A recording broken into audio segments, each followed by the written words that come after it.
C'est le début demain de l'Omnium Banque Nationale au stade IGA. Les qualifications vont durer qu'une journée parce qu'il y a une nouvelle formule. Dès dimanche, c'est le premier tour. Qui on doit surveiller? Avec nous, Séverine Tamborero, analyste à TVA Sport, qui sera très occupée dans les prochains jours. Bonjour. Bonjour, comment ça va? Bien, ça va bien et je te pose la question, ça doit bien aller à quelques heures du début de ce tournoi. Nouvelle formule quand même aussi cette année, il ne faut pas l'oublier. Oui, exactement, nouvelle formule. On est sur 96 joueurs et joueuses. On augmente le tableau. C'est pour ça qu'on va commencer dimanche en ondes à TVA à partir de 11h30. Les qualifications samedi, mais quelle profondeur de tennis on va avoir autant à Toronto qu'à Montréal?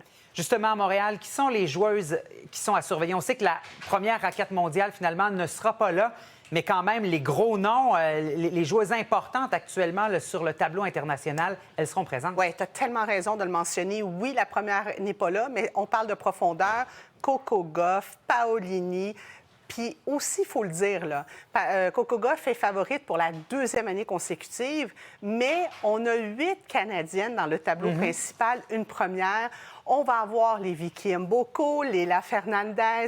Alors, énormément de joueuses à regarder canadiennes, mais les Pegula, les Paolini vont être présentes à ce tournoi-là. Swiatek sera là aussi. Elle est arrivée d'ailleurs. Ça fait quelques jours pour s'entraîner. Alors, il ne faut pas manquer ça. Ça va être tout un niveau de tennis.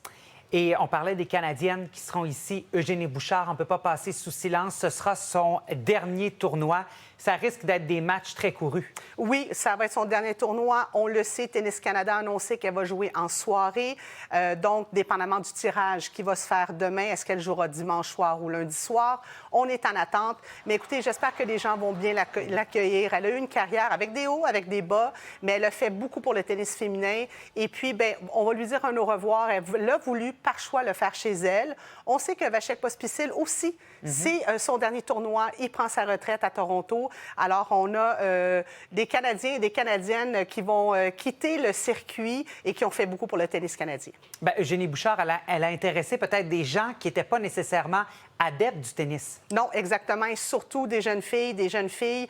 Quand je faisais le tour des clubs à travers le Canada, on me disait, bien, quelle joueuse que tu aimerais être? Bien, c'est Eugénie Bouchard qui revenait. Et ça, on n'entendait pas ça beaucoup, d'avoir des jeunes qui voulaient être une joueuse canadienne. Et elle a changé le tennis. Elle a amené ces jeunes filles à vouloir être dans ce sport, à compétitionner. Et ça, il faut vraiment lui donner crédit.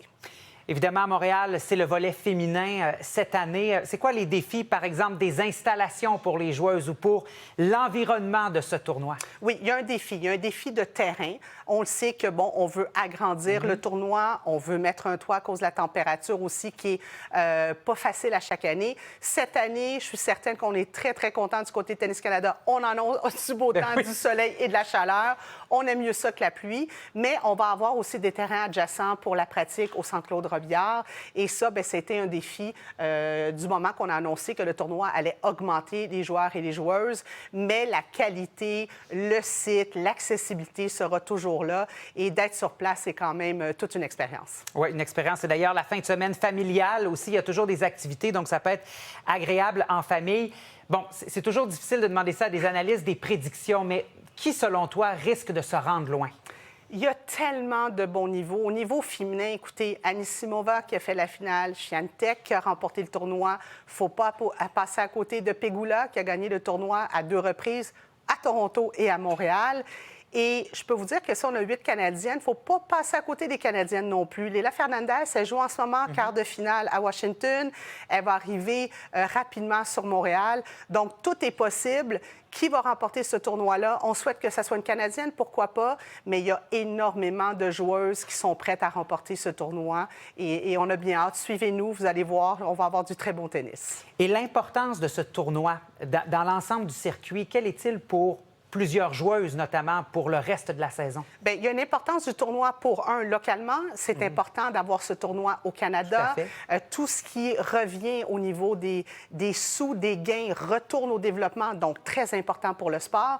Et pour les joueuses, pour avoir parlé à beaucoup d'entre elles, on aime être à Montréal, on aime être au Canada, on est bien reçu, on adore la ville. Et ça, c'est un moment très souvent où on a dans le calendrier des joueuses de venir à l'Omnium Banque Nationale. Alors, Séverine, on te suit avec toute l'équipe à TVA Sport au cours des prochains jours. Merci beaucoup. Merci à toi. À bientôt.